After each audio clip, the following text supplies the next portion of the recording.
안녕하세요. 저는 동상이몽이었던 전 남편과의 10년간의 결혼 생활을 끝낸 40대 초반의 여자입니다. 같은 자리에 자면서 다른 꿈을 꾼다. 그게 딱 저희 부부를 일컫는 말이 아닌가 싶어요. 저는 전세 생활 청산하고 내 집 얻어서 우리 가족 행복했으면 좋겠다는 꿈을 꾸었고, 전 남편 놈은 딴 생각으로만 가득 차 결국 스스로 집알등 찍게 되었습니다. 남편과 저는 4년간의 연애를 끝으로 결혼을 하게 되었습니다. 남편은 전자제품 매장 수리기사로 일을 했었고, 저는 한 쇼핑몰에서 일을 했었어요. 남편네 부모님은 좀 멀리 떨어진 시골에서 작게 농사를 지으며 사셨고, 저희 아버지는 퇴직 후 경비 일을 하셨어요.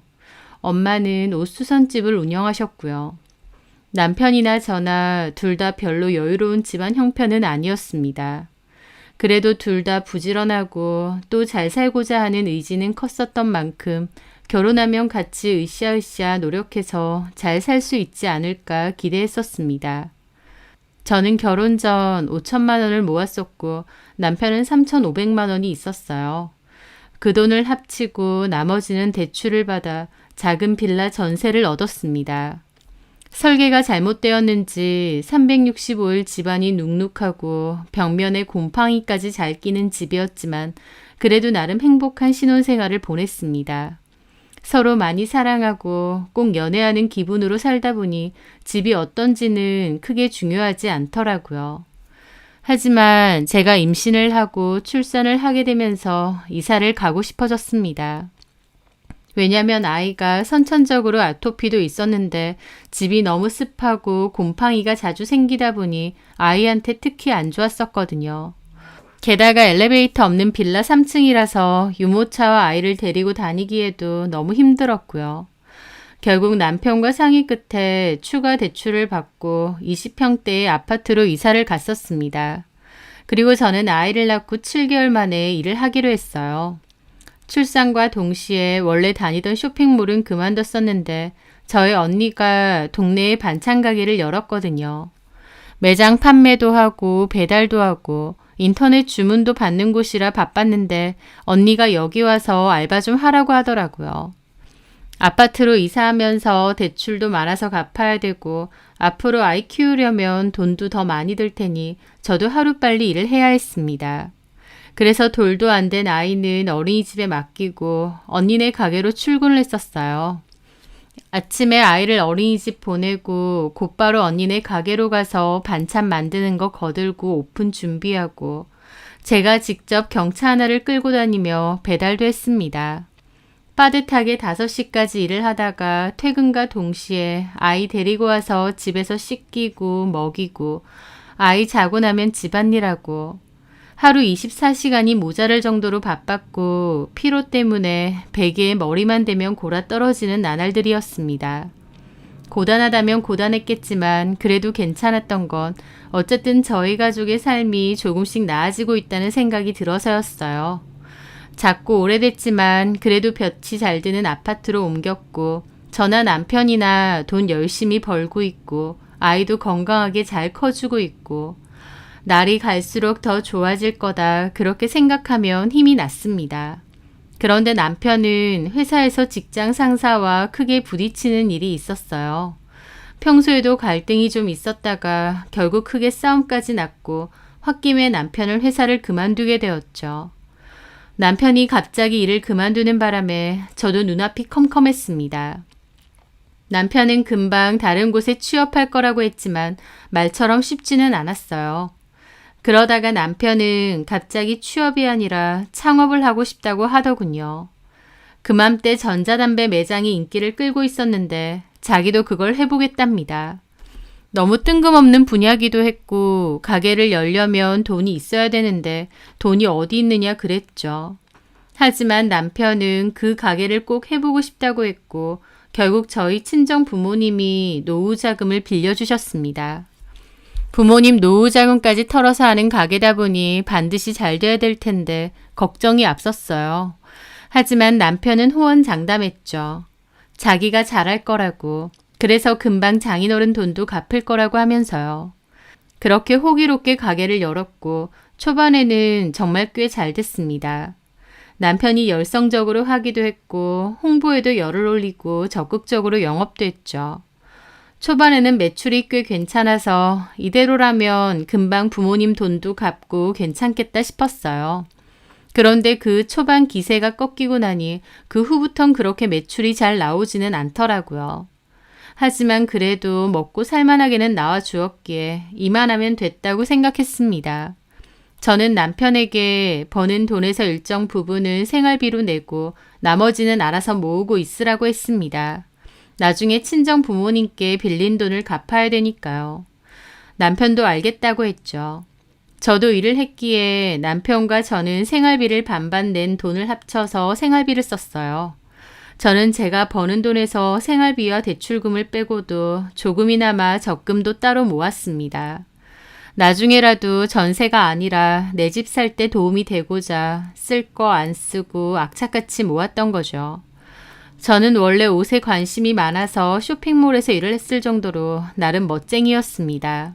하지만 결혼하고부턴 제 관심사가 옷이 아니라 내 집 마련이 되었고 그때부터 옷과 치장하는 것에 대한 관심은 끊게 되었죠. 그렇잖아요. 옷 사는 거 좋아하고 꾸미는 데에 관심이 많으면 결코 돈을 모을 수가 없으니까요. 저는 원래 있던 옷으로만 돌려 입었고 어지간해선 1년에 한두 벌도 새로 안 샀던 것 같아요. 아이 옷과 남편 옷은 사줘도 제 옷은 새로 사는 법이 거의 없었죠. 또 외식보다는 집밥을 주로 먹었는데 어차피 제가 반찬 가게에서 일하니 안 팔린 반찬 들고 와서 밥을 먹으면 돼서 반찬값은 들지 않았죠. 또 배달 음식을 좋아하는 남편이 뭘 시켜 먹자고 하면 제가 집에서 해주었습니다. 떡볶이가 먹고 싶다고 하면 제가 해주고 치킨이 먹고 싶다고 하면 시판 치킨 사놓은 걸 에어프라이어에 돌려주었죠. 제가 그렇게 해줘도 남편은 이런 거 말고 가게에서 파는 게 먹고 싶다고 잘 징징거렸습니다. 참 철딱서니도 없었죠. 저는 돈 한 푼이라도 더 아껴서 아등바등 대출 갚고 저축하고 그렇게 살았는데요. 시간이 많이 지난 지금에서야 생각이지만 제가 뭐 때문에 그렇게 아등바등 살았나 싶기도 합니다. 나중에 돌아보니 헛짓거리 같기도 하고 제 모습이 너무 처량하고 슬프게도 느껴졌거든요. 하여튼 그때 당시에는 허튼 돈 쓰지 않고 알뜰하게 살았습니다.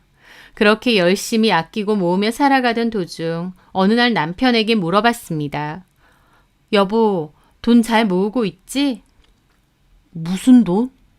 생활비 내는 거 말고 우리 엄마 아빠한테 갚아야 되는 돈 말이야. 그 말에 남편은 낭패스러운 표정을 짓더라고요. 내가 얘기했잖아. 근래 들어 장사가 잘 안 된다고. 그러면 안 모으고 있었다는 거야? 모을 돈이 어딨냐. 월세 내고 물건 들이고 하면 남는 것도 없어. 생활비도 겨우 맞춰서 내는 수준이라니까. 그렇게 장사가 안 된다고? 불경기라 그런가. 요새 좀 그렇네. 저는 좀 이해가 안 되더라고요. 한 번씩 남편 가게 쪽으로 지나갈 일이 있는데 그럴 때 보면 손님이 있을 때도 꽤 많거든요. 그 근방에 전자담배 가게가 딱히 없어서 그런 건지 남편 가게로 많이 오는 것 같았죠. 그래서 나쁘지 않게 매출을 얻고 있을 거라 생각했는데 남편이 저에게 얘기해주는 매출은 터무니없이 적더라고요. 그 정도밖에 못 버는데 저 가게를 계속 유지하는 게 맞나 싶을 정도였으니까요. 하지만 그렇다고 남편이 이제 와서 취업을 하거나 다른 장사를 할 수도 없는 노릇이었습니다. 그래서 그냥 계속 유지는 하고 있었죠. 차라리 예전에 창업을 하지 말고 좀 더 열심히 취업 자리를 알아봤어야 했나 싶기도 하지만 이제 와선 어쩔 수 없다고 생각했습니다. 또 그만큼 내가 더 허리띠 졸라매고 열심히 살아야겠다 싶기도 했고요. 그래도 그나마 언니네 가게가 번창하고 있었고 언니가 월급도 많이 올려줬기에 다행이었습니다. 언니는 저에게 짠순이 다 됐다고 장난치면서도 한편으론 저를 좀 안쓰럽게 보기도 했어요. 예전에는 옷 사입는 거 좋아하고 꾸미는 거 좋아하더니 예전에 권수영은 어디 갔나 싶다 너 보면. 아줌마 되면 똑같지 뭐. 너 그 옷 엄청 옛날부터 입었던 거 아니야? 이거? 맞아. 이 옷이 편해. 색이 너무 바랬다. 뭐 어때? 목도 안 늘어났고 이만하면 괜찮지. 언니가 옷 좀 사줄게. 휴일 때 같이 백화점에라도 가자. 됐어. 필요 없어. 멀쩡한데 뭐. 차라리 그냥 돈으로 줘. 아우, 짠순이 정말. 장난이야. 나 정말 옷 필요 없어. 어차피 내내 가게에서 일하고 배달 다니고 애 보는데 좋은 옷이 뭐가 필요하냐? 언니나 사 입어. 저는 그렇게 웃어 보였습니다. 물론 저도 여자인데 예쁜 옷, 새로운 옷 다 좋아합니다. 하지만 괜히 그런 것에 조금씩 돈 쓰는 버릇 하다 보면 돈 나갈 일이 투성이잖아요. 옷 사면 가방도 사고 싶고 머리도 하고 싶고 그래서 그냥 애초에 아무것도 안 꾸미고 다닌 거죠. 그런데 언니가 말하는 건 아무 상관없지만 저희 남편이 저한테 그런 식으로 말하는 건 좀 기분 나쁘기도 하더라고요. 옷이 맨날 그거밖에 없어? 이게 뭐 어때서 우리 언니랑 똑같은 소리에. 좀 꾸미고 다니지. 다른 애엄마들이 안 좋게 보는 거 아니야? 요즘 애엄마들은 다 예쁘게 하고 다니던데. 됐어. 바빠 죽겠는데 무슨. 그리고 돈 아껴야지. 궁상 좀 떨지 마. 옷 그거 뭐 몇 푼 한다고. 궁상이라도 떨어야 나중에 집이라도 사지. 알뜰한 마누라 얻었으면 고마운 줄이나 알지. 참도 고맙다. 저는 남편이 그런 소리를 하면 서운하기도 했지만 그냥 털어넘겼습니다. 그런데 그러던 어느 날이었어요. 퇴근하고 돌아온 남편이 뜬금없이 명품 쇼핑백을 들고 와서는 내려놓더라고요. 이게 뭐야? 옷들인데 새 건 아니고. 저는 어리둥절해하며 안을 열어봤더니 옷들이 여러 개 들어있더라고요. 보니까 상태도 좋은 데다 브랜드 옷들이었습니다. 명품 옷도 껴있고요. 어머, 이거 비싼 데 거 아니야? 맞아. 이게 어디서 났어? 석규 형님, 형수님 거야. 석규 형님? 내가 한 번씩 얘기했잖아. 한우 고깃집 한다는. 아, 남편은 그맘때 남편네 가게 근처에서 한우 고깃집을 운영하는 석규 형님이라는 사람과 부쩍 친하게 지내는 것 같았어요. 그 고깃집은 저도 지나가면서 봤는데 규모도 좀 있고 고급스럽더라고요. 가격도 꽤 나가고요. 그곳을 운영하는 그 형님도 돈이 꽤 있고 비싼 아파트에 산다고 했었습니다. 그 옷들은 그 형님의 와이프분이 입던 옷인 것 같았죠. 상태 괜찮은데 안 입는데? 그 형수님이 워낙 새 옷 사고 쇼핑하는 거 좋아해서. 그렇구나. 그럼 이거 내가 입으라고? 괜찮으면 당신이 입고. 당연히 괜찮지. 하면서 저는 옷을 꺼내서 거울 앞에서 대보았습니다. 그런데 남편은 그런 저를 떨떠름하게 보더라고요. 왜? 아무리 그래도 어두운 옷인데 기분 괜찮아? 뭐 어때? 당신은 자존심도 없어? 왜 그래? 입으라고 들고 온 거 아니야? 그렇긴 한데 그렇게 덥석 입는다고 할 줄은 몰랐지. 상태 멀쩡하고 입으라고 준 옷인데 뭐. 일부러 중고 매매도 하는 마당에 잘 됐지. 예쁘네. 제 말에 남편은 알 수 없는 표정을 짓더라고요. 그러던가 말던가 저는 그 옷들을 잘 챙겨두었습니다.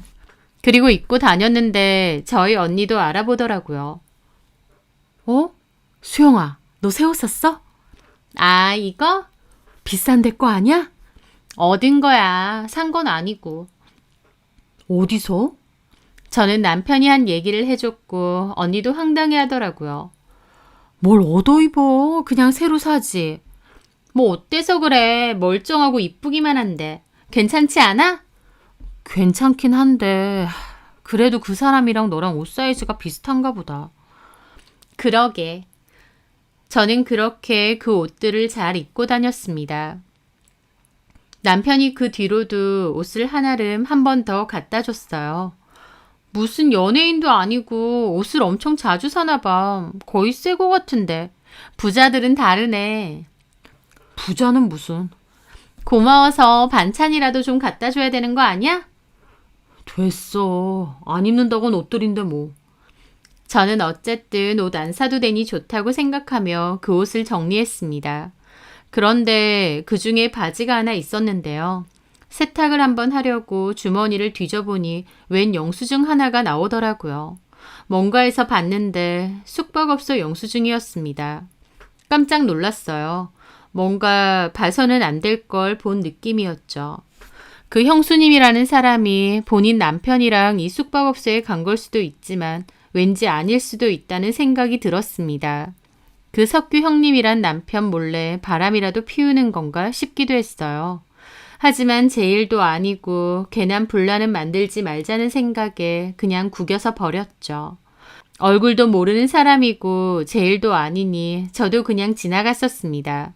그런데 그 뒤에 그 일이 불거졌습니다. 하루는 남편이 볼일을 좀 보러 나가야 된다고 가게를 두어 시간만 좀 봐달라고 했을 때였어요. 저는 남편 대신 가게를 지키고 있다가 카운터 부분이 어수선하고 지저분해서 정리를 하고 있었죠.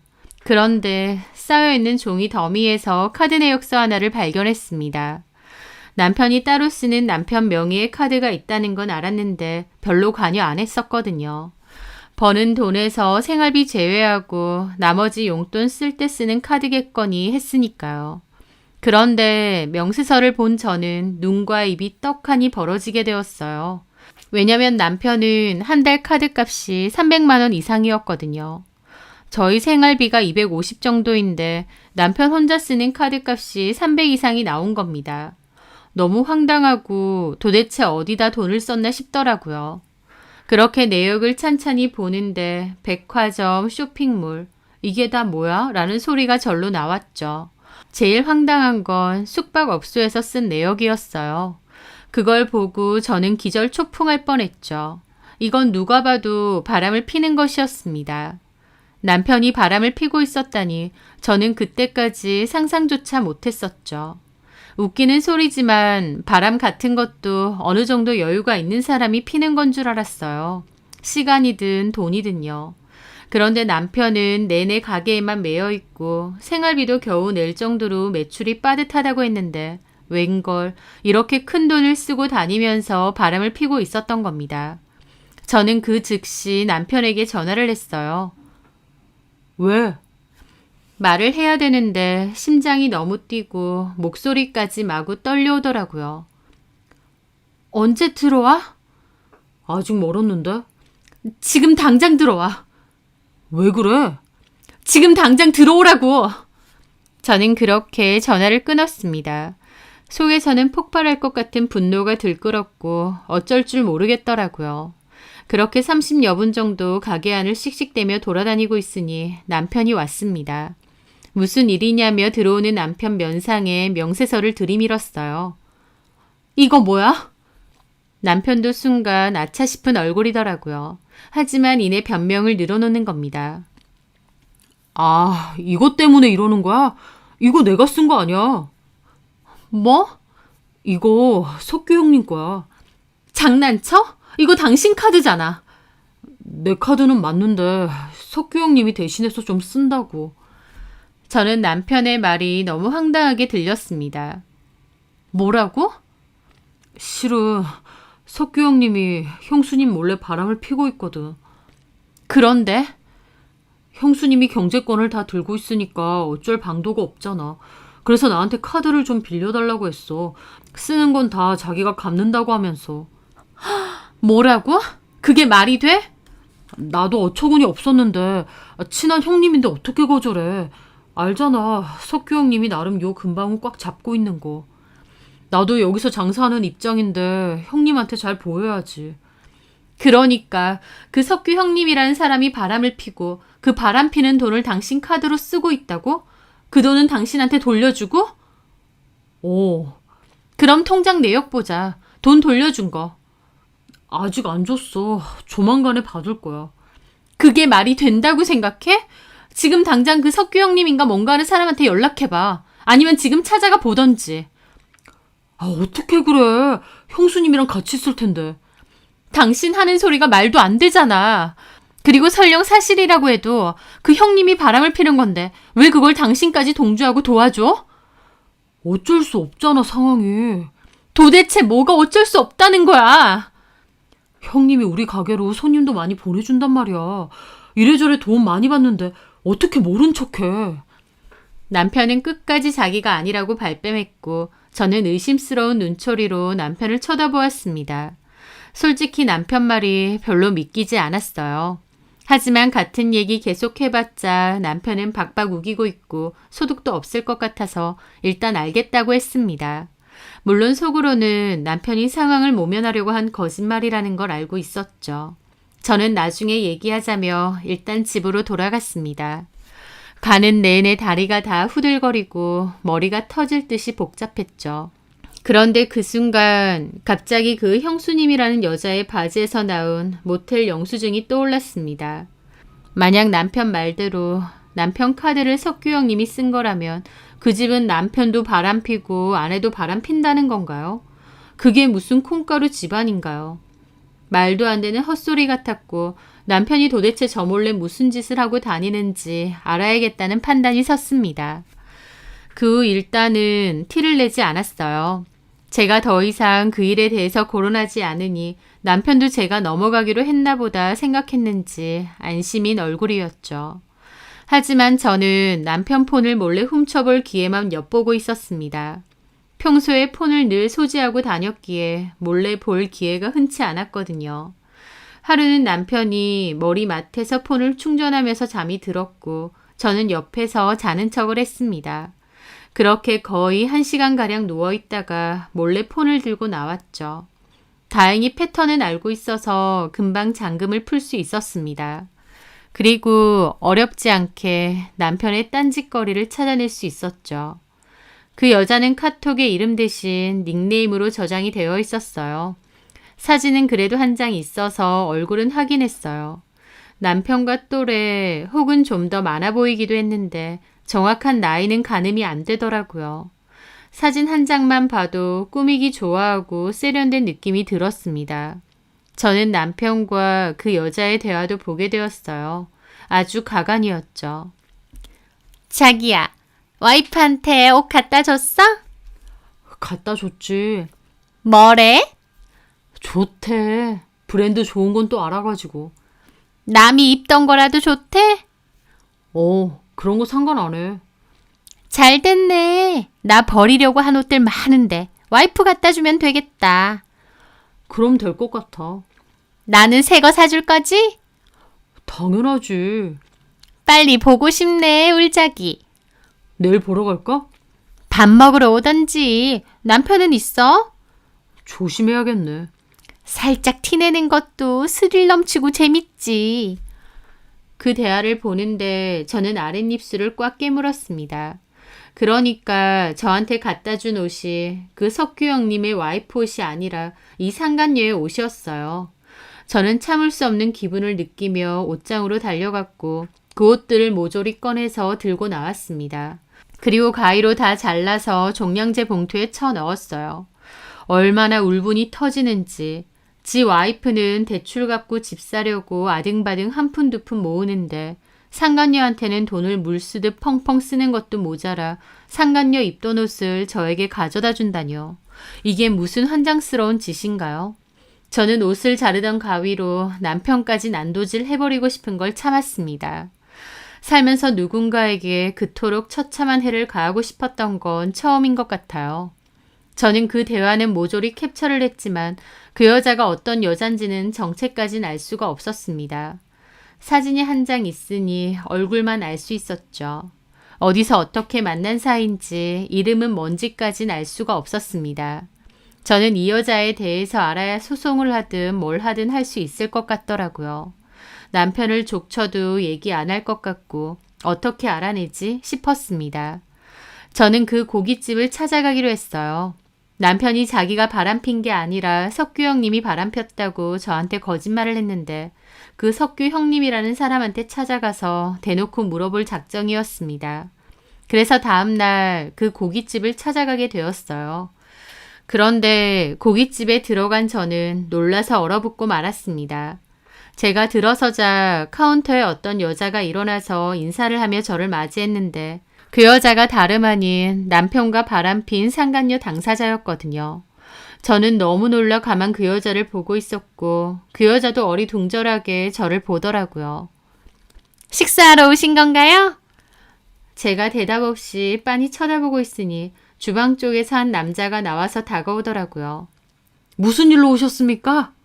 쳐다봤는데 아마 이 남자가 석규 형님이란 사람인 것 같았어요. 그러면 이 여자가 이 사람의 와이프? 남편에겐 형수님이란 말인가 싶더라고요. 무슨 일로 오셨어요? 그 남자가 다시 물었고 충격받은 저는 아무 말도 없이 그 여자를 빤히 쳐다봤습니다. 누구세요? 당신 아는 사람이야? 아니, 누구세요?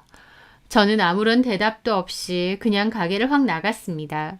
등 뒤에서 누구시냐고요? 라고 외치는 소리가 들렸지만 그곳을 벗어나 달려갔습니다. 너무 충격이 컸어요.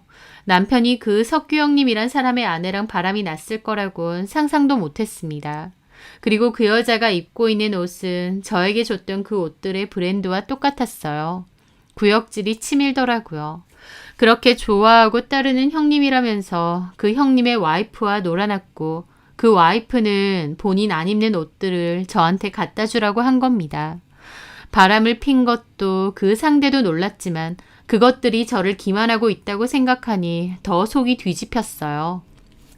저는 곧장 언니네 반찬 가게로 향했고 언니 얼굴을 보자마자 서러움이 복받쳐 엉엉 울었습니다. 저희 언니도 몹시 놀랐죠. 무슨 일이냐고 했고 저는 자초지종을 다 얘기하게 되었습니다. 언니도 처음에는 경악하고 나중에는 분노했죠. 홍서방이 미쳤느냐고요. 게다가 상간녀가 입던 옷을 너 입으라고 줬느냐고 그 새끼가 사람 새끼냐고 길길이 날뛰더라고요. 저는 눈물을 펑펑 흘리면서 그 인간 같지도 않은 놈하고 못 살겠다고 했습니다. 저희 언니도 살지 말라고 언니가 도와줄 테니 갈라서라고 하더라고요. 10년 동안 살았던 남편에게 이런 뒤통수를 맞을 줄은 몰랐습니다. 남녀 사이를 떠나 그래도 가족으로 살아온 정이라는 게 있는데 어떻게 저를 이렇게 비참하게 만들 수 있는지. 저는 남편 놈을 절대 용서할 생각이 없었어요. 저는 곧바로 남편에게 네가 바람피는 사실을 다 알고 있다고 이혼할 거라고 통보했습니다. 당연히 남편은 처음엔 아니라고 잡아떼다가 제가 증거까지 다 있다고 하니 잘못했다고 빌었어요. 저는 빌 필요도 없고 그년이 그렇게 좋아서 돈 써제끼고 살았나 본데 보내줄 테니 꺼지라고 했습니다. 옛날처럼 간통죄라도 있었으면 확 쳐놓고 싶은데 그게 아니라서 안타깝더라고요. 저는 곧바로 변호사 만나서 상담하고 상간소송도 지체 없이 진행하기로 했습니다. 그리고 분이 안 풀렸던 저는 갈기갈기 찢어서 종량제 봉투에 담았던 옷을 원래 주인에게 돌려주기로 했습니다. 제가 깽판 치러 간다고 하니까 언니가 걱정된다고 같이 가준다고 해서 언니와 같이 가게 되었어요. 그리고 가기 전에 남편에게도 알렸죠. 너랑 바람핀 여자 누군지 알고 지금 찾아간다라고요. 보내자마자 남편으로부터 전화가 왔는데 다 씹고 곧장 그 가게로 갔습니다. 이가 빠득빠득 갈릴 정도로 화도 나고 깽판 치러 가는 거다 보니 긴장도 되더라고요. 그렇게 저는 그 고깃집에 다시 들어갔어요. 얼마 전 들어왔다가 말없이 도망간 제가 다시 가게로 들어오니 그 여자도 절 알아보고 경계하더라고요.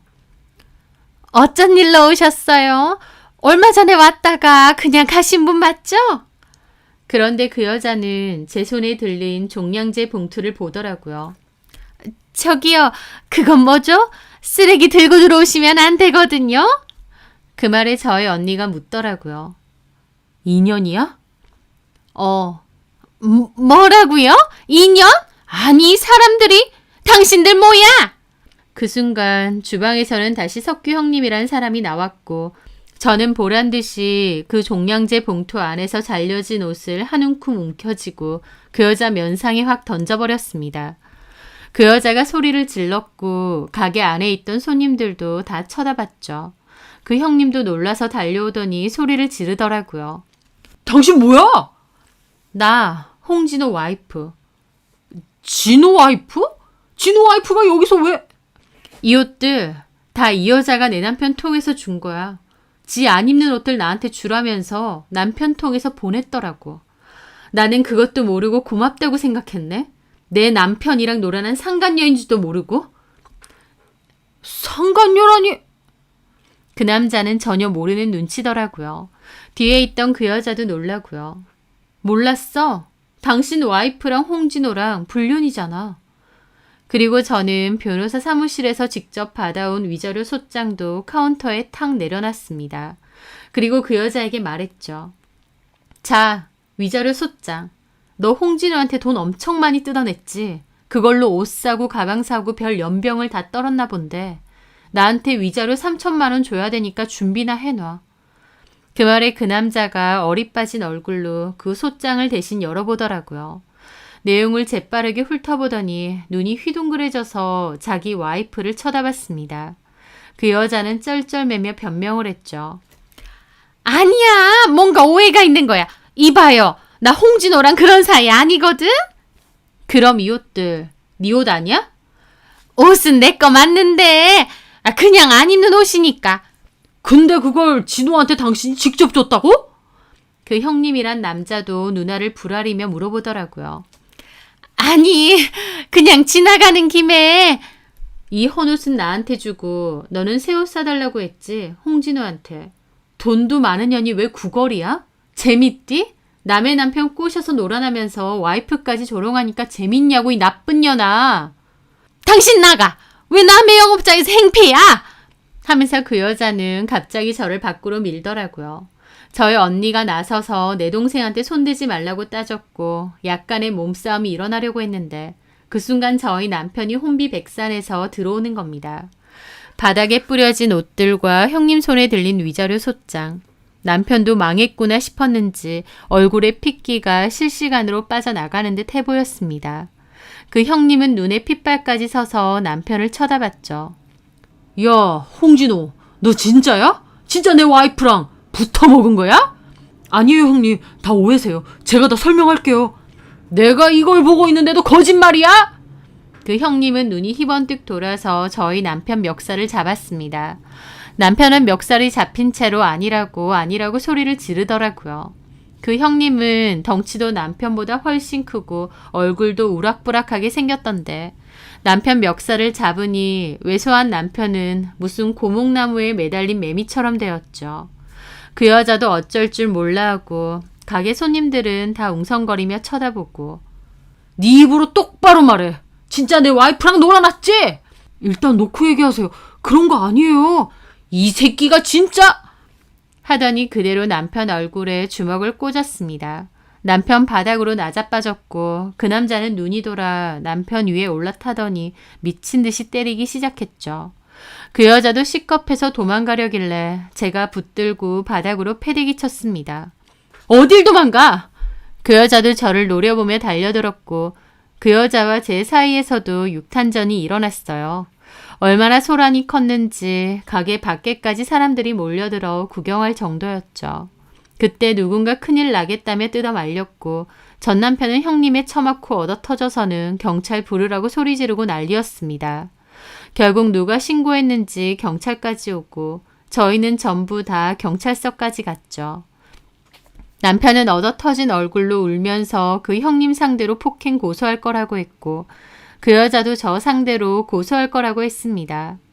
뻔뻔한 것들이 바람 펴놓고 고소드립하니까 참 우습더라고요. 그 형님도 고소해 보라고 그리고 나도 가만히 있지 않을 거라고 으름장 났습니다. 그러더니 그 여자가 갑자기 자기 남편 앞에서 빌면서 홍진호가 날 꼬셨다. 나는 순진해서 넘어간 거다라며 울고불고 했습니다. 다 까발려진 마당에 홍진호 탓으로 돌리고 본인은 빌어볼 생각인 것 같았죠. 하지만 홍진호는 왜 이제 와서 너만 빠져나가냐며 솔직히 네가 먼저 나 유혹하지 않았냐고 했고 그 여자한테 소리 지르고 그렇게 둘이서 싸움이 붙었습니다. 경찰서 안에서는 또 소란이 일어났고 경찰들까지 그만 좀 하라고 말렸죠. 생 난리가 따로 없었고 그 형님은 그 여자에게 너는 무조건 이혼이다. 어디 두고 보자고 하더라고요. 어쨌든 그날 난리로 경찰서 가고 소문까지 다 퍼졌지만 후회는 없었습니다. 그 형님이 연락이 와서 외도 증거 줄 수 있느냐고 했고 저는 알겠다며 흔쾌히 보내줬어요. 소송에 다 쓰시라고요. 그 형님도 바로 이혼 소송과 상간 소송 진행할 거라고 했다는데 그 여자는 이혼 못한다고 자기 남편 바지가랑이 붙들고 매달린다더군요. 저럴 거면서 저희 남편하고 바람은 왜 핀 건지. 어쨌든 그 일이 소문이 다 나면서 남편 가게는 직격탄을 맞았습니다. 게다가 그 형님이란 사람이 그 근방 골목 가게들 사이에서는 실세였던 것 같은데 남편 가게는 제대로 찍혀서 결국 임시휴업 내걸고 잠수 탔더라고요. 나중에는 결국 폐업까지 했죠. 거기서 어떻게 계속 장사를 하겠나요? 저는 남편과 이혼소송 진행하면서 저희 부모님한테 창업비용으로 빌린 돈도 다 뱉어내라고 청구했습니다. 그리고 상간소송 위자료도 다 받아냈어요. 남편은 가게 정리한 돈으로 위자료와 저희 부모님에게 빌린 돈 갚았고 결론적으로 무일푼으로 집에서도 쫓겨났죠. 그 모든 소송과 진행 과정이 결코 쉽고 간단한 건 아니었지만 저도 마음 독하게 먹고 이혼 마무리까지 버텼습니다. 남편은 저와 석규 형님으로부터도 위자료 소송을 당했지만 웃기게도 그 상간녀 여자랑도 서로 소송으로 난리를 치더라고요. 남편이 그 여자에게 자기가 해준 것들과 용돈도 내놓으라고 했고 그 여자는 못 준다는 입장인 듯 했죠. 나중에 들어보니 그 고깃집이 꽤 잘 되고 집은 부자였어도 그 여자는 별로 돈이 없었다고 합니다. 남편한테 용돈 받아 쓰는 처지였다가 저희 남편하고 눈 맞아서 저희 남편에게 용돈도 간간히 받고 옷이나 화장품도 선물 받고 그랬나 보더라고요. 너무 어이가 없었죠. 남편 지도 돈이 없어서 카드론까지 땡기는 주제에 상간녀한테 잘 보이고 싶었는지 허세 부리면서 돈을 엄청 쓰고 다녔다는 게요. 결국 그런 것들도 다 빚이 되어서 남편 놈에게 돌아갔지만요. 둘이 몰래 연애하고 재미 좀 느꼈을 텐데 그 재미의 대가가 이렇게 큰 줄은 몰랐을 겁니다. 저는 남편과 깨끗이 이혼하고 재산 분할과 위자료로 집 하나 구해서 아이와 살고 있습니다. 남편은 이혼 후에도 연락이 와서는 자기가 뭐에 씌인 것 같다. 너 같은 여자 없는데 자기가 잘못했다. 한 번만 용서해달라라며 구구절절한 소리를 늘어놓더라고요. 그래서 저는 차분하게 말했습니다. 나는 당신이랑 우리 아이랑 행복하게 살 미래를 그리며 그토록 아끼고 노력하며 살았어. 나도 얼마든지 돈도 쓸 줄 알고 꾸밀 줄도 알아. 하지만 가족을 위해서 참았던 거야. 당신은 남편으로서 내 희생을 고마워했어야 해. 생활비 적게 줘도 우리 부모님 돈도 못 갚아도 당신 기죽을까봐 한마디도 안 한 나한테 고마워했어야 해. 내가 아등바등 일하면서 육아에 집안일까지 군소리 없이 다 했던 걸 당신은 고마워했어야 된다고. 근데 당신은 어떻게 했어? 옷 하나 안 사 입느냐 아줌마 다 됐다고 그 여자랑 나를 비교했지. 당신이 단순히 그 여자한테 용돈 주고 비싼 옷 사주고 그런 문제가 아니야. 가족을 위해 헌신하는 나는 개무시하고 조롱하면서 그 여자한테는 아까운 것도 없이 다 퍼다 바쳤지. 내가 그런 당신한테 무슨 마음이 남아있어야 될까? 우리가 설령 다시 붙는다 한들 무슨 마음으로 남은 인생 의지하면서 같이 살겠어? 재결합? 의미 없는 짓이고 쓸모없는 짓이야. 그럴 생각도 조금도 없고. 당신이 정말 나한테 미안하다면 재결합 소리할 게 아니라 애 양육비 밀리지 않게 꼬박꼬박 보내줘. 우리는 완전히 끝난 거니까. 저는 흥분하지도 않았고 그냥 차분하게 제 감정을 다 얘기했습니다. 기나긴 이혼 소송을 지나쳐오면서 분노보다는 허탈함과 허무함이 더 커졌어요. 그냥 남편과 깨끗이 끝내겠다는 생각뿐이었고 아무런 감정도 없었습니다. 제 말에 남편은 아무런 대답을 하지 않았고 그 뒤로는 연락하지 않더라고요. 저한테 정말 미안하고 지난 날을 후회해서인지 아니면 제가 눈 하나 깜짝 안 하니까 포기한 건진 모르겠지만요. 저는 그 후로도 언니네 가게에서 일하며 열심히 살고 있습니다. 하지만 예전처럼 돈 한 푼에도 벌벌 떨며 살지는 않고 적당히 저를 위해서도 쓰면서 살고 있어요. 미래를 위해서 현재를 희생시키는 건 어리석은 짓이라는 걸 이제는 알았거든요. 저도 잘 돌보고 저희 아이도 잘 돌보며 남은 인생 더 행복하게 잘 살고 싶네요. 제 사연 들어주셔서 감사합니다.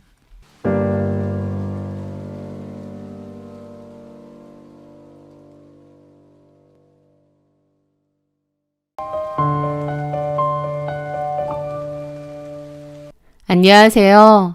오늘 저는 제 삶 속에서 가장 힘들고 비참했던 순간들, 그리고 저에게 비참함을 선물했던 그 인간들에게 얼마나 통쾌한 복수를 돌려주었는지 그 이야기에 대해서 나눠볼까 합니다. 저는 20년 넘게 피부 관리실을 운영하고 있는 40대 여자입니다. 20대에 세상 물정 모르고 사랑 하나만 믿고 결혼을 했었어요. 남편과 저의 시작은 하루 중 햇볕이 잠깐만 드는 어둡고 낡은 연립주택의 전세였습니다. 창문 너머로는 옆집의 지저분한 보일러실이 보였고 밤에는 층간소음 및 골목길을 다니는 사람들의 술주정 소리가 시끄럽던 그런 동네였죠. 저희 남편은 그때 당시 작은 회사를 다니고 있었는데 언젠가는 회사를 그만두고 사업을 할 거라는 꿈이 있었습니다. 아이템도 있었고요. 하지만 그때 당시 저는 그 꿈이 너무 허무맹랑해 보였습니다. 왜냐면 저의 현실은 하루하루 생활비를 걱정해야 하는 팍팍함 그 자체였거든요. 저는 피부 미용 학원을 다니며 피부 관리 기술을 배웠고 동네 상가 구석에 월세만 겨우 감당할 수 있는 작은 공간에 피부 관리실을 열었습니다. 그게 저의 첫 가게였어요. 좀 저렴한 가격으로 많은 손님들을 받았고 쉴 틈 없이 열심히 일을 했습니다. 손님이 없는 동안에는 틈틈이 전단지를 만들어 동네 아파트 우편함에 꽂아놓고 할인 이벤트를 하고 상가 주변을 돌며 홍보도 열심히 했죠. 젊었을 때 고생은 사서도 한다지만 온종일 일하면서 뭉친 어깨 근육으로 손님에게 마사지를 할 때면 이게 내 인생인가 싶어 울컥 눈물이 솟구칠 때도 있었습니다. 행복하면서도 또 고단하기도 하고 저희 관리실 찾아주시는 손님들이 너무 고마우면서도 또 한편으론 내 처지가 서글프기도 하고 그런 여러 심정들이 반복이었던 것 같아요. 그래도 제가 열심히 해서인지 손님들도 점차 늘었고 나중에는 가게도 좀 더 크고 번듯한 곳으로 옮기기도 했습니다. 그런데 그맘때 남편은 결국 사업을 시작하겠다며 회사를 그만두었습니다. 그때는 아이도 있었고 형편도 여전히 빠듯했지만 그럼에도 남편의 꿈을 응원해주기로 마음먹었습니다. 제 몸 하나 건사하기도 버거웠지만 남편에게는 늘 웃는 얼굴로 괜찮다고 말했습니다. 행여 그의 기가 죽을까 그의 꿈에 찬물을 끼얹는 건 싫었기 때문입니다. 남편을 참 많이 사랑했던 것 같아요. 그렇게 제가 열심히 피부 관리를 해서 번 돈은 고스란히 생활비와 남편의 사업 자금으로 들어갔습니다. 정작 저는 저를 위해 쓰는 돈은 아끼면서도 가족을 위해서 열심히 일했죠. 남편의 사업은 썩 잘 되진 않았습니다. 조금 풀리는가 싶으면 어김없이 더 큰 위기가 찾아왔어요. 남편은 그럴 때마다 저에게 미안해했습니다. 여보, 미안해. 나 같은 놈 만나서 당신만 너무 고생시킨다. 밤늦도록 관리실에서 지친 몸을 이끌고 돌아온 저를 보며 남편이 자책할 때면 저는 오히려 남편의 등을 두드리며 위로했습니다. 사업이라는 게 원래 그렇대. 힘들 때도 있지만 잘 되는 날도 곧 올 거야. 우리 조금만 더 참고 힘내봐요. 그렇게 스스로를 그리고 남편을 다독이며 10년이라는 세월을 버텼습니다. 그런데 일이 잘 풀리려고 하면 어떤 때가 와야 되는 것 같아요. 그맘때쯤 시기가 맞아떨어지면서 남편이 하던 사업이 잘 풀리기 시작했거든요. 시기의 흐름을 잘 탄 아이템이 시장에서 소위 대박을 쳤습니다. 그리고 그때를 기점으로 투자자의 도움까지 받으면서 회사는 급성장했어요. 한마디로 날개를 단 셈이었죠. 매출은 몹시 늘었고 원래 단촐하게 운영되던 사무실이었는데 사무실도 큰 곳으로 옮기고 직원도 대거 고용할 정도로 빠르게 성장했습니다. 삶이라는 게 이렇게 드라마틱하게 변할 수도 있구나. 그때 참 많이 느낀 것 같아요. 그렇게 저희도 지긋지긋했던 연립주택을 벗어나 아파트로 이사를 했습니다. 남편의 사업은 그때부터 순항이었어요. 남편은 저보고 이제는 좀 쉬어도 된다고 했지만 제가 운영하는 피부관리실도 저에게는 소중한 일터잖아요. 그래서 저는 그만두지 않고 오히려 확장 이전을 했습니다. 그곳이 돈벌이 수단이라기보다는 제 자존심과 같은 공간이었으니까요. 늘 돈이 빠듯하고 어려웠는데 남편의 성공은 여태까지의 고생을 보상해주는 듯 했습니다. 그래, 이 정도면 내 인생 정말 성공했구나. 그동안의 고생이 헛되지 않았구나. 그렇게 생각했던 것 같아요. 저는 제 삶에 크게 만족했고 이 평화와 안정이 앞으로도 계속 지속될 것이라 믿었습니다. 발밑에서 시커먼 배신의 늪이 입을 벌리고 있다는 사실은 꿈에도 모른 채 말입니다. 남편의 사업이 안정기에 접어들었고 저희 딸은 고등학생이었을 때였어요. 운명의 그날은 평소와 다름없는 날이었습니다. 그날 밤 남편은 중요한 거래처와 미팅과 접대가 있다며 새벽이 다 되어서야 집으로 돌아왔습니다. 남편은 평소 간이 별로 안 좋아서 술을 한두 잔만 먹어도 얼굴이 뻘개지고 술을 잘 마시지 못하는 사람이었어요.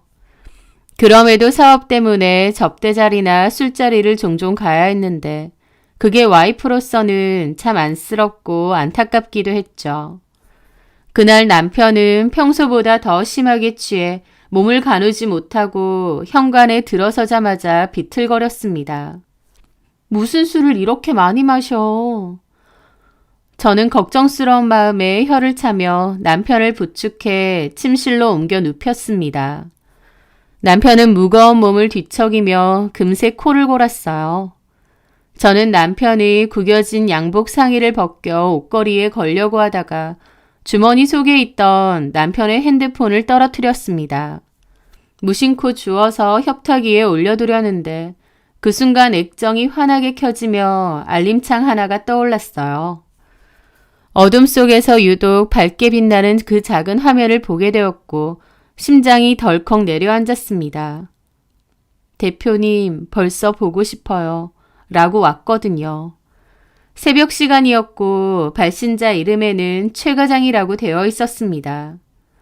최 과장이라는 이름을 보자 등줄기까지 서늘해지더라고요. 왜냐면 평소에도 최 과장에게서 전화가 오는 걸 한 번씩 받고 별로 신경 쓰지 않았습니다. 그냥 회사 직원일 뿐이라고 생각했으니까요.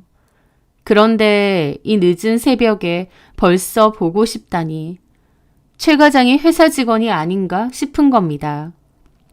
그 순간 뇌가 정지된 듯 멍해지고 심장이 쿵 내려앉더라고요. 저는 그 카톡을 열어 그 여자의 프로필 사진을 눌러보았습니다. 그 사진에는 20대의 앳되고 화사하게 웃는 젊은 여자의 얼굴이 담겨 있더군요. 남편은 그 정체 모를 여자를 최 과장이라고 저장해 두었던 겁니다. 손이 덜덜 떨려 하마터면 핸드폰을 놓칠 뻔했죠. 아니야, 잘못 온 메시지일 거야. 회사 직원이 잘못 보낸 건가? 하지만 대표님이라고 했는데. 필사적으로 다른 가능성을 떠올리려 애썼지만 그럴수록 불길한 예감은 점점 더 강하게 제 심장을 옥죄어 오더라고요. 저는 그 카카오톡 대화를 찬찬히 보기 시작했습니다. 그리고 제 세상은 완전히 무너져 내렸습니다. 남편이 최 과장이라고 저장해놨던 그 여자와 남편이 주고받은 수많은 메시지들. 그것은 단순한 불륜의 증거를 넘어 지난 결혼 생활 동안 제가 쌓아올린 모든 것을 부정하는 잔인한 기록이었습니다. 서로를 자기야, 애기야 같은 역겨운 애칭으로 부르고 있었고 수많은 은밀한 대화들을 나눴더라고요. 게다가 퇴근 후의 미래 약속, 주말의 여행 계획까지. 제가 관리실 일로 한창 바쁘던 그맘때 남편은 그 여자와 수많은 시간을 보냈다는 것을 알게 되었습니다. 게다가 정말 충격적인 건 따로 있었습니다. 남편은 그 여자에게 스스럼 없이 제 욕을 하고 있었고 그 여자도 신나서 제 욕을 함께하고 있었거든요. 제가 아이 문제로 남편과 나눴던 고민들을 그 여자에게까지 공유하며 답답한 아줌마, 자식 얘기 말고는 대화할 거리도 없다, 지겹다 라는 소리도 했습니다. 남편이 외간 여자와 침대에서 뒹굴었다는 것보다 외간 여자에게 내 욕을 이토록 서슴없이 했다는 사실이 더 큰 충격이더라고요. 그걸 보는데 숨이 턱 막히고 숨을 쉴 수가 없었습니다. 배신감과 함께 치밀어 오르는 분노로 온몸이 부들부들 떨리더라고요. 저는 잠든 남편의 뺨을 인정사정 없이 내리쳤습니다. 짝 하는 날카로운 소리가 고요한 침실을 갈랐습니다. 남편이 비명을 지르며 벌떡 일어났어요. 이글거리는 제 눈과 제 손에 들린 그의 핸드폰을 본 남편의 얼굴은 공포와 당혹감으로 하얗게 질리더군요. 술에 만취했고 짧은 순간이었지만 남편은 어떤 상황인지 바로 인지한 모양이었죠. 이게 다 뭐야? 최 과장? 이 여자가 최 과장이야? 당신, 나 몰래 지금 무슨 더러운 짓거리를 하고 다닌 거야? 이 어린 년이랑 붙어먹으면서 내 뒤에서 나를 그렇게 까내리고 비웃고 그랬던 거야? 제 목소리는 갈라지고 찢어져 거의 괴성에 가까웠습니다. 저조차도 제 분노가 감당이 안 될 정도로 온몸이 떨려오더라고요. 남편도 시겁한 얼굴로 누나를 굴리더니 빌기 시작했습니다. 여보, 일단 진정하고 내 말부터 들어봐. 오해가 좀 있었는데 그게 내가 잠깐 미쳤었나 봐. 술김에. 아니 그게 아니고 외로워서 그냥 딱 한 번. 아니 몇 번 실수한 거야. 정말이야. 그의 변명은 횡설수설했고 눈동자는 불안하게 좌우로 흔들렸습니다. 그의 비겁한 모습에 역겨움까지 치밀더라고요. 실수? 외로워서? 당신 입에서 그런 말이 나와? 나는 당신 사업 뒷바라지하느라 당신 대신 생활 책임지느라 쉬지도 못하고 죽어라 이랬어. 당신은 시간이 남아 돌아서 외롭고 힘들고 타령이야. 나는 그동안 그럴 여유조차 없었어. 내가 얼마나 개고생했는지 누구 때문에 그랬는지 잘 아는 인간이 어떻게 나한테 이래? 어떻게 나한테 이런 짓을 저질러? 저는 말하면서도 너무 복받치더라고요. 그리고 바닥에 주저앉아 통곡했습니다. 지난 세월이 제 헌신이 이렇게 허무하게 짓밟힐 수 있다는 사실을 도저히 받아들일 수 없었거든요. 남편은 제 앞에 무릎을 꿇고 빌기 시작했습니다. 여보, 내가 정말 죽일 놈이야. 내가 정말 잘못했어. 내가 잠깐 미쳤었나 봐. 이 여자 누구야? 최 과장 같은 소리 하네. 이 여자 누구냐고. 지금 전화할까? 그게... 말 안 해? 저는 정말 그때 무슨 일이라도 저지를 것 같았습니다. 살면서 그렇게 흥분하고 화낸 적이 거의 없는데 그때는 제가 무슨 짓을 저질러도 제 스스로가 제어가 안 될 것 같더군요. 제가 눈이 돌아서 따지니까 남편이 사실대로 말했죠. 우리 회사 직원이야. 신입인데 최지영이라고. 신입 직원? 신입 직원하고 이렇게 놀아놨어. 언제부터? 그렇게 안 됐어. 마음만 먹으면 다 알아낼 수 있어. 거짓말 하지 말고 똑바로 말해. 한 6개월 정도. 6개월? 그 말에 저는 또 기함했습니다. 남편이 반년 넘는 시간 동안 이러고 있었다는 걸 저는 까마득히 몰랐으니까요. 그 여자는 작년에 입사한 신입 직원이고 남편의 비서 업무도 같이 하고 있답니다. 그래서 같이 외근을 나가거나 일을 하는 경우가 많았는데 그러다가 눈이 맞았다는 거예요. 그 여자는 20대 중반이었고 남편은 40대였습니다. 나이 차이로 치면 14살 정도가 차이가 났죠. 남편은 자기가 잠깐 어떻게 된 것 같다며 당장 그 여자도 회사에서 내쫓고 연락처도 지우고 모든 것을 정리하겠다고 했습니다. 저는 남편 면상도 꼴보기 싫더라고요. 그렇게 저는 남편을 피해 작은 방으로 갔고 밤새도록 한숨도 못 자고 눈물을 쏟아야 했습니다. 그때 느꼈던 그 배신감은 이루 말할 수가 없이 비참하더라고요. 그때 당시의 마음으로는 뒤도 보지 않고 이혼이었습니다. 저를 배신했고 심지어 그 여자랑 신나서 제 뒷담까지 까는 남자인데 어떻게 얼굴 보고 살겠나요? 그럴 순 없었죠. 저는 복잡한 마음을 정리하고 있는데 남편은 그 와중에 그 여자 잘났다고 했고 연락처도 지웠다면서 이제 다시는 볼 일 없을 거라고 했습니다. 그러면서 저한테 한 번만 봐달라고 계속 싹싹 빌더라고요. 저는 남편 면상도 보기 싫었는데 남편은 꾸역꾸역 관리실에도 계속 찾아오고 집에서도 빌었습니다. 여보, 내가 진짜 나쁜 놈이다. 내가 정말 죽일 놈이야. 근데 나도 남자고 그 여자애가 막 나한테 들이댔거든. 앞에서 비위 맞춰주고 살랑거리는데 나도 혹했던 거지. 지금 돌이켜보면 뭐에 씌인 것 같고 그 여자가 너무 고단수였던 것 같아. 나도 완전 노란한 것 같고. 그래서 내 욕까지 했어. 당신 욕이라기보다 근데 그런 것도 그 여자애가 유도를 했어. 그래서 그 여자가 유도한다고 당신도 신나서 내 욕을 했고 별로 안 했어. 욕이라기보다 그냥 나도 좀 힘든 부분을 토로한 거고. 입장 바꿔 생각해봐. 내가 당신 속이고 다른 남자랑 바람피고 그 남자한테 내 욕했다고 생각해봐. 당신은 그냥 넘어갈 수 있겠어? 안 되지, 그건. 나 도저히 당신 용서도 안 되고 그냥 덮고 넘어갈 일도 아닌 것 같아. 그럼 이혼이라도 하자는 거야? 이 꼴 참고 사는 것보다 그게 나을 것 같아. 우리 예은이는 생각 안 해? 예은이 생각한 인간이 이따위 짓을 하니? 잘못했어. 근데 남자들 다 한 번씩은 딴 생각한대. 하물며 나도 사업하는 사람이고. 여보, 내가 정말 잘못했어. 다시는 이런 짓 안 해. 나도 사람인데 당신이 그동안 고생한 거 내가 몰라? 그리고 당신도 그래.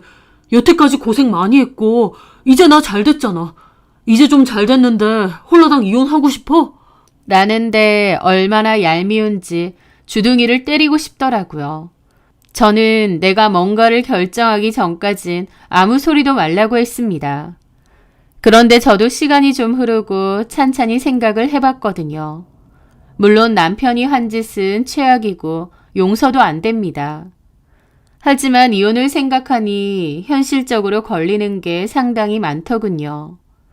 20년 가까이 산 부부가 이혼을 하려고 하면 걸리는 게 한두 개가 아니잖아요. 가장 크게는 자식 문제죠. 아이가 곧 대학 입시도 준비해야 되고 예민한 시기인데 이런 안 좋은 이유로 아이에게 영향을 끼치고 싶지 않았습니다. 그리고 남편 말 맞다나 제가 여태까지 개고생했고 남편이 이제야 좀 잘 됐는데 이혼한다는 건 솔직히 억울한 일도 맞습니다. 너무 괘씸하지만 여러 이유로 이혼을 하려 했던 처음에 확고한 생각은 점차 옅어지더라고요. 그래, 이번 한 번만, 딱 한 번만 넘어가 주자. 그렇게 속으로는 결심을 했어요. 그리고 그맘때 남편은 아파트 명의를 저한테로 바꾸겠다고 하더라고요. 저는 어차피 이혼을 안 하겠다는 쪽으로 갈피를 잡긴 했지만 남편이 그렇게 하겠다고 하니 공동명의에서 제 단독명의로 변경도 했습니다. 그리고 법적인 효력이 없을지언정 각서도 썼죠. 남편은 제가 하라는 대로 했고 다시는 저를 실망시키지 않겠다고 거듭 맹세했습니다. 물론 금전적인 보상이 제 마음의 상처를 치유해 준 건 아니었습니다. 마치 깨진 유리 조각처럼 한번 금이 간 신뢰는 결코 예전으로 돌아갈 수 없다는 것도 많이 느꼈죠. 마치 살얼음판 위를 걷는 듯한 불안과 긴장의 연속이었습니다. 남편은 이전보다 훨씬 더 제 비위를 맞추려 애썼고 가정적인 남편 행세를 했습니다. 하지만 그의 모든 행동 뒤에는 여전히 의심의 그림자가 짙게 드리워졌죠. 그가 통화라도 할 때면 혹시 상간녀는 아닐까 귀를 세웠고 밤늦게 샤워하는 그의 등 뒤에서 핸드폰을 몰래 확인하고 싶은 충동을 억눌러야 했습니다. 거울 속 제 모습은 웃고 있었지만 눈동자는 깊은 슬픔과 불안으로 흔들리고 있었죠. 정말 끝난 걸까? 이대로 괜찮은 걸까? 끊임없이 자기 검열과 의심 속에서 저는 서서히 피폐해져 갔지만 그래도 겉으로는 티내지 않았던 것 같아요. 한번 덮어주기로 마음을 먹었기에 넘어가주기로 했기에 제 속이 골마간다고 해도 더 이상 거론하지 않았던 거죠. 제가 넘어가기로 한 이상 그 상처는 오롯이 제가 견뎌야 될 몫이더라고요. 그게 억울하면서도 또 제 선택에 대한 책임이라고 생각했습니다. 그리고 남편이 그토록 잘못했다고 빌었으니 본인도 가정이 깨지는 건 결코 원치 않으니 두 번은 이런 짓을 하지 않겠지라는 믿음도 있었습니다. 그런데 3개월 정도 지났을까 제 믿음은 얇디얇은 얼음 마냥 아주 하찮게 산산조각이 났습니다. 어느 햇살 좋은 주말 오후였습니다. 남편은 해외 출장이 있어서 일주일 정도 집을 비운다고 했죠. 그리고 저는 오랜만에 만난 대학 동기와 분위기 좋은 브런치 카페에 앉아 있었습니다. 친한 친구에게조차 차마 남편의 외도 사실을 털어놓지는 못하고 그저 사는 게 좀 답답하다는 푸념만 늘어놓고 있었죠. 친구는 아무 사정도 모르니까 저보고 이제 남편 사업도 잘 되고 네 피부관리실도 잘 되는데 뭐가 걱정이냐고 배부른 소리라고 하더라고요. 저는 그 말에 씁쓸한 미소를 지었는데 그때 제 핸드폰으로 문자가 하나 왔습니다. 낯선 번호였죠. 스팸인가? 짜증 섞인 마음으로 화면을 확인한 순간 저는 손에 들고 있던 포크를 바닥에 떨어뜨렸습니다. 화면 가득 채워진 것은 남편과 상간녀가 주고받은 카카오톡 대화 캡처였거든요. 누군가가 그 캡처들을 보낸 것이었죠. 그런데 그 내용은 이전과는 비교도 할 수 없을 정도로 악랄하고 잔인했습니다. 아, 진짜 너무 힘들다. 와이프 비위 맞춰주기도 힘들고. 미안해요, 대표님. 괜히 내가 그때 문자 보내서.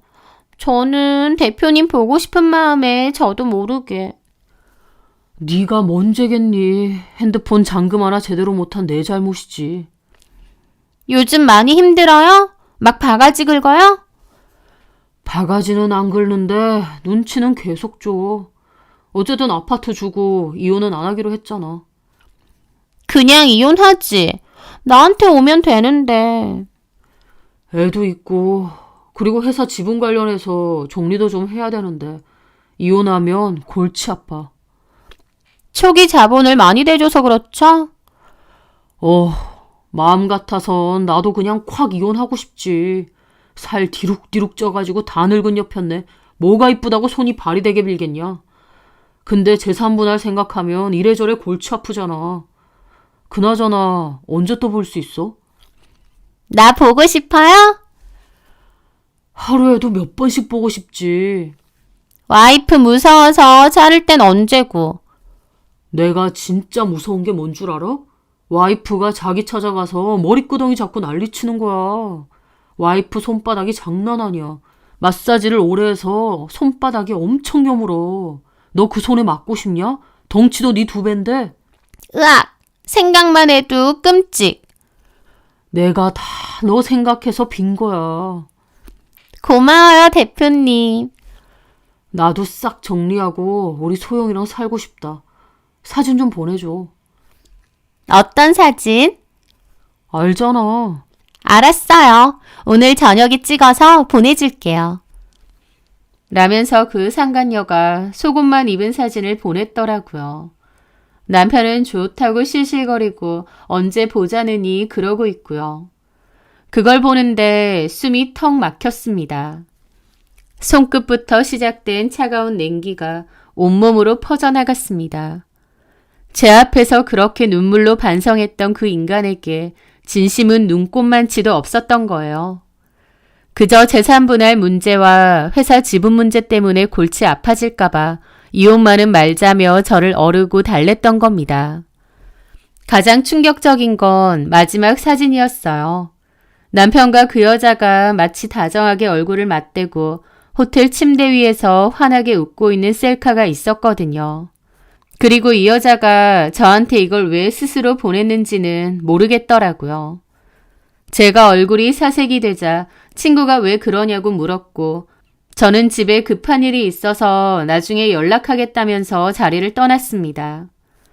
운전을 해서 집을 가는데 심장이 너무 뛰고 다리가 후들거리더라고요. 결국 저는 갓길에 잠시 차를 댔죠. 처음보다 더 큰 배신감이 휘몰아쳤습니다. 저는 그 여자에게 전화를 했어요.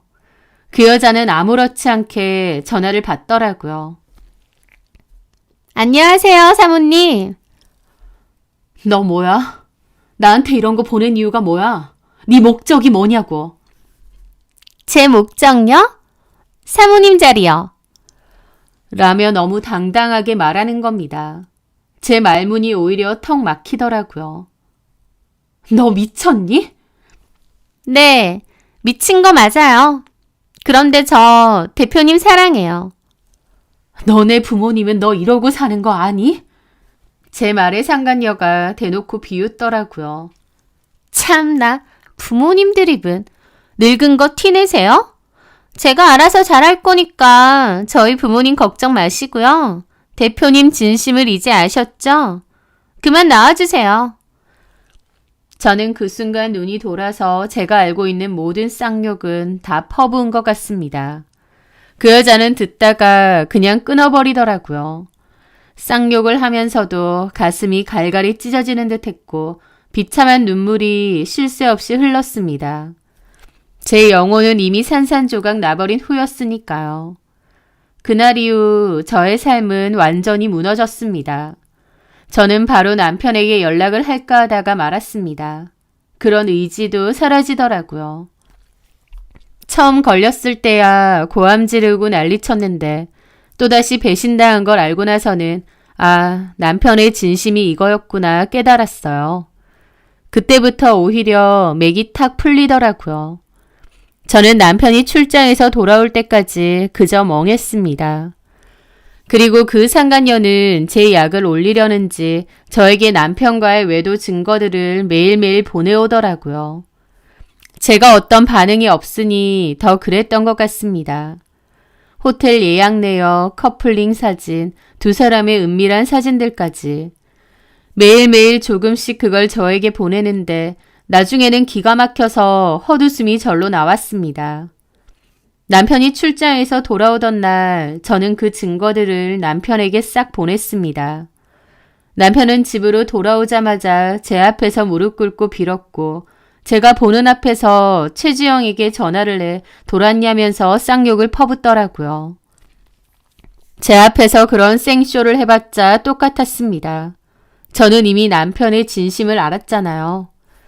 따지고 할 것도 없이 남편에게 이혼하자고 했습니다. 남편도 처음 걸렸을 때와 달리 이번에는 빌지도 않더라고요. 저는 여기저기 알아본 뒤 저희 지역에서 유능하다는 이혼 전문 변호사를 찾아갔습니다. 사실 상간녀가 제 손에 직접 차고 넘치는 증거들을 쥐어줬잖아요. 그래서 소송은 시작부터 제게 압도적으로 유리하긴 했습니다. 증거가 너무 확실하고 악질적이니까요. 결국 저는 남편의 외도와 상간녀의 악의적인 괴롭힘을 모두 인정받아 법정 최고 수준의 위자료를 양측 모두에게 받아냈습니다. 그리고 매달 지급되는 양육비 액수도 제가 받을 수 있는 가장 높은 수준으로 받아냈어요.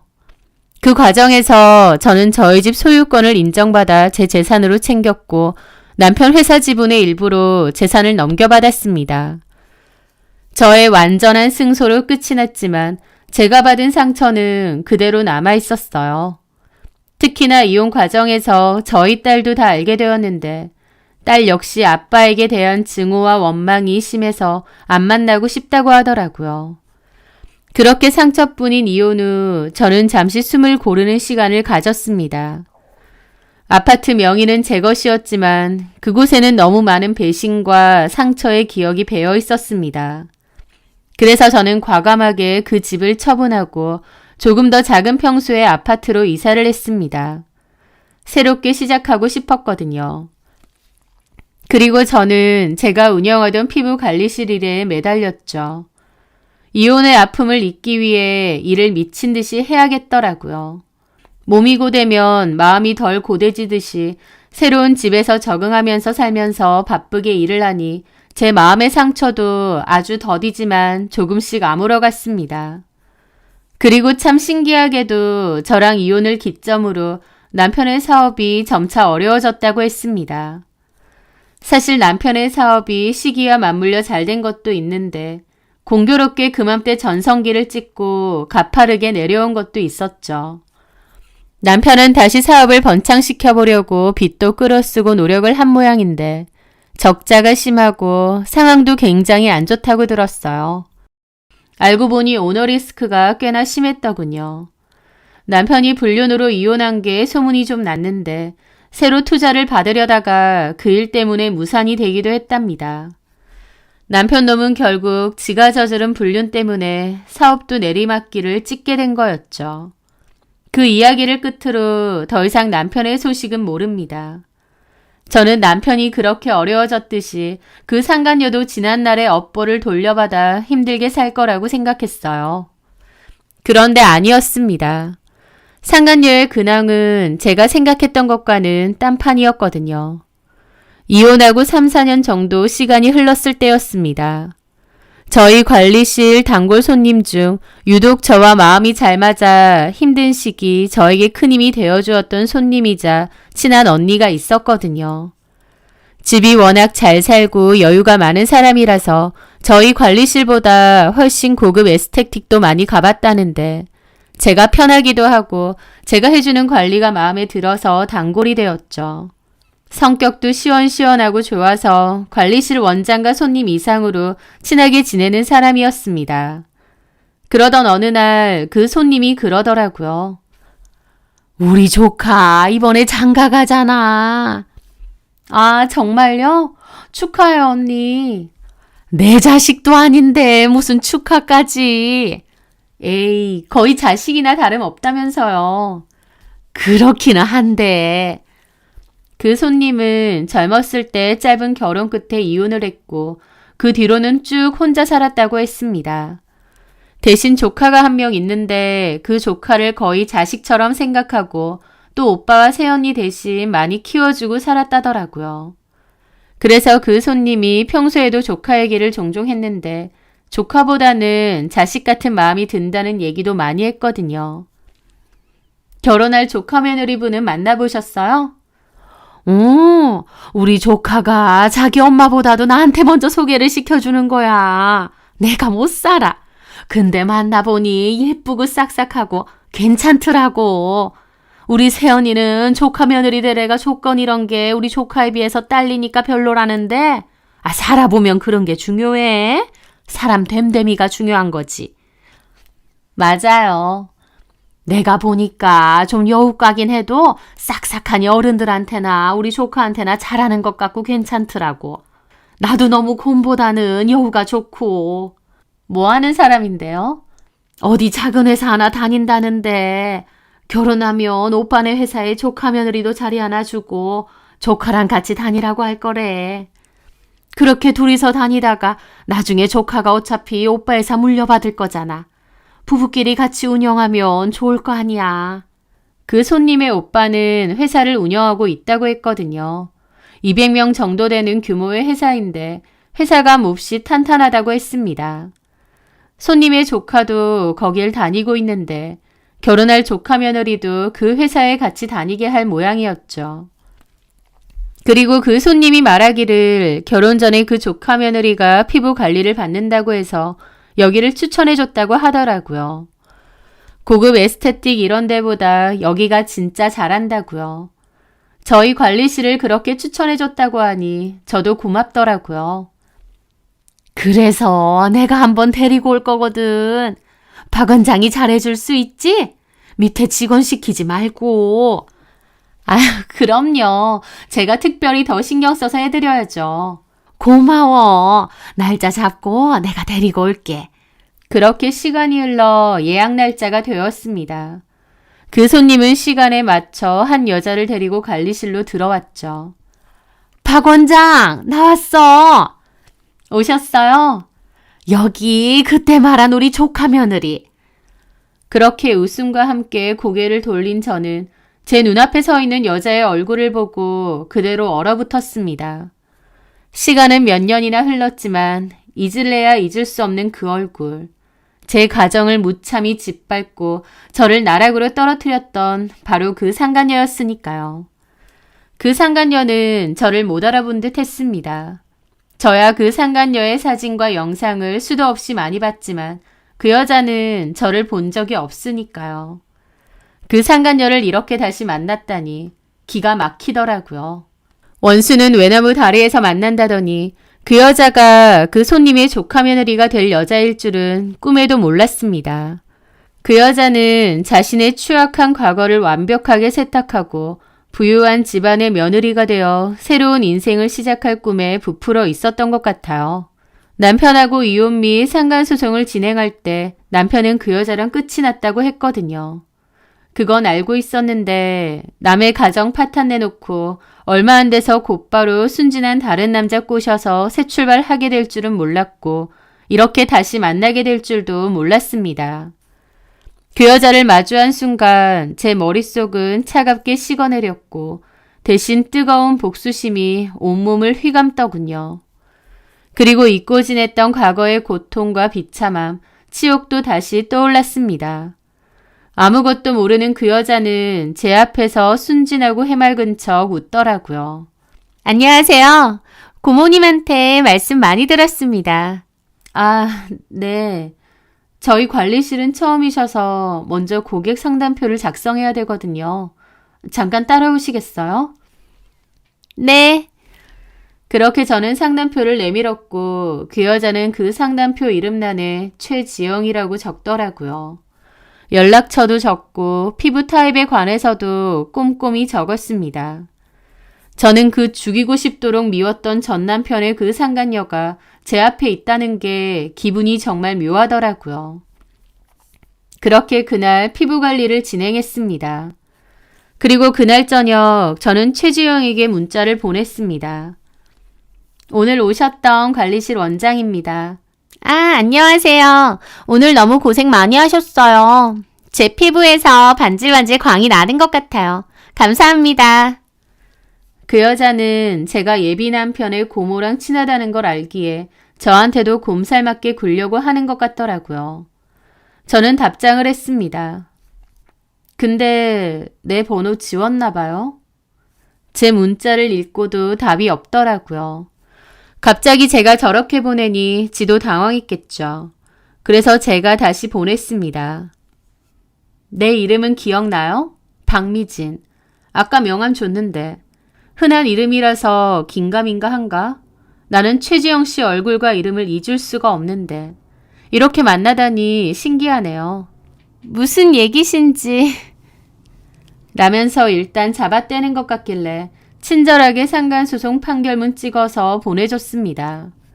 잠시 후 그 여자가 식겁했는지 전화가 왔더라고요. 저는 코웃음 치며 전화를 받았죠. 네. 아, 안녕하세요. 목소리 여전하네. 내 목소리는 까먹었나 봐요. 나는 그때 나한테 전화해서 사모님 자리 내놓으라고 하던 그 목소리 잊혀지지가 않는데 머리가 좀 나쁜가 봐요. 내 목소리는 싹 잊은 거 보니? 제 말에 그 여자는 엄청 당황한 목소리더라고요. 그게 아니고. 내 남편하고 헤어졌다는 건 들었는데 결혼 준비하는구나. 참 속 좋다. 남의 가정은 쑥대밭 만들어 놓고 본인은 결혼이라. 제가 비꼬니까 그 여자가 그러더라고요. 그런데 이미 다 끝났잖아요. 제가 위자료도 드렸고. 맞아요. 그래서요? 이미 끝난 일인데 이런 식으로 협박하시는 건 좀 아니지 않나요? 협박이라뇨. 무슨 그런 무서운 소리를 해요? 그냥 과거에 인연이 있었다는 걸 얘기하는 것 뿐인데. 협박은 최지영 씨가 나한테 했던 게 협박 아닌가? 사모님 자리 내놓으라고 하고 나한테 매일매일 외도 사진 보내고. 이미 과거고 이런 식으로 협박하시면 저 가만 안 있습니다. 가만 안 있으면요? 고소할 거예요. 만에 하나 일부러 내 결혼 망치려고 작정하면 저도 절대 그냥 안 넘어갑니다. 그렇게 전화를 끊더라고요. 저는 코웃음 쳤죠. 협박 같은 소리 하네. 너도 똑같이 한번 당해봐라. 이가 갈렸죠. 그 후로 제가 어떻게 했냐고요? 매일같이 문자를 보냈습니다. 최지영이 과거 저에게 보냈던 그 더러운 카톡 캡처와 사진들을 최지영에게 고스란히 돌려보낸 것이죠. 한 번에 다 보내는 것도 아니고 매일 한두 개씩 보냈습니다. 최지영이 저에게 했던 그 짓거리를 저도 똑같이 되갚아준 거죠. 최지영은 저에게 전화를 해서 그만하라고 했고 자기도 가만히 있지 않을 거라고 법적으로 처리를 할 거니 했는데 네 마음대로 하라고 했습니다. 무서운 거 없다고요. 최지영은 완전 쫄아있는 게 보였고 반면에 저는 여유로웠어요. 저는 잃을 게 없고 최지영은 잃을 게 너무 많으니까요. 증거의 수위가 점점 높아지자 최지영은 제게 전화를 걸어서 빌기 시작하더라고요. 처음에는 고소니 어쩌니 했지만 나중에는 싹싹 빌었던 거죠. 원장님, 제가 정말 잘못했습니다. 제발 그만해주세요. 저도 그때 그 일 정말 뼈저리게 후회하고 있습니다. 제가 그때 너무 철이 없고 미쳤었나 봐요. 무릎이라도 꿇으라면 꿇겠습니다. 만약 돈이 필요하시면 제가 할 수 있는 대로 마련해 드릴게요. 그녀의 목소리는 거의 울부짖음에 가까웠고 처절하게 떨리고 있었습니다. 그 전까지 협박쟁이 고소니 하다가 안 통하니 똥줄이 제대로 탄 모양이었죠. 돈 얼마 주려고? 한 10억 주게? 네? 돈이 있으면 뭐 얼마나 있다고 돈돈거려. 왜? 돈이라도 치러서 그 언니네 조카랑 결혼하면 팔자 필 것 같아? 가만 들어보니 결혼한답시고 받은 것도 많던데. 미안하지만 난 너한테 돈 받을 생각도 없고 돈도 필요 없어. 그리고 나도 그 손님분이랑 개인적으로 친분이 있는데 이런 사실을 속일 순 없지. 나중에 무슨 소리 들으려고. 나도 솔직하게 말해야 될 의무가 있어. 그리고 네가 저지른 짓에 대한 대가는 달게 받도록 해. 네가 조막질이었니? 유부남이랑 바람난 주제에 매일같이 나한테 외도 사진 보내고 약 올렸지? 너도 똑같이 당하는 거야. 알겠니? 저는 그렇게 전화를 끊었습니다. 솔직히 그 여자가 너무 괘씸한 것도 있지만 그 손님을 위해서라도 제가 알리는 게 맞다고 생각했어요. 그 손님에게는 소중한 조카인데 조카 며느리라는 게 그런 여자가 들어올 순 없잖아요. 저는 그 손님분에게 따로 연락을 드렸고 잠깐 관리실로 와달라고 부탁을 했습니다. 그리고 그 모든 사실을 다 알리고 증거까지 보내주었어요. 그 손님은 경악을 금치 못했습니다. 그렇게 착하고 선해 보이던 조카 며느리의 추악한 과거를 알게 된 거니까요. 그 이후의 이야기는 불보듯 뻔했습니다. 결혼은 당연히 파투가 났죠. 그 상간녀의 계획은 물거품이 되었고 예비 시댁으로부터 약속받았던 모든 경제적 지원 또한 끊겼다고 했죠. 그리고 결혼 준비에 필요한 위약금도 전부 그 여자가 물리게끔 했다고 하더군요. 그 과정에서 소문도 다 나고요. 추악한 과거를 지우고 새 출발하려 했나 본데 결국 유부남이랑 노란한 상간녀라는 낙인만 다시 찍히고 모든 계획은 다 파투가 되었던 거죠. 전 남편도 그 상간녀도 본인들이 과거에 저지른 짓 때문에 결국 파멸의 길로 접어든 게 아닌가 싶습니다. 선한 끝은 있어도 악한 끝은 없다고 결국 본인들이 저지른 짓이 돌아온 것 뿐이겠죠. 저는 이제 누구의 아내, 누구의 엄마 이전에 오롯이 제 이름 석자로 살아가려 노력하고 있습니다. 제 손으로 일군 피부 관리실에서 정직하게 땀 흘려 일하고 그 결실로 사랑하는 딸아이와 함께 소박하지만 단단한 행복을 가꾸고 있으니까요. 과거의 상처가 하룻밤 꿈처럼 사라진 것은 아닙니다. 하지만 그 상처는 더 이상 저를 주저앉히거나 아프게 하지 못합니다. 오히려 그 아픔을 딛고 일어선 제 자신이 자랑스럽고 제 의지로 선택한 지금의 삶이 그 무엇보다 소중하거든요. 제 사연 들어주셔서 감사합니다.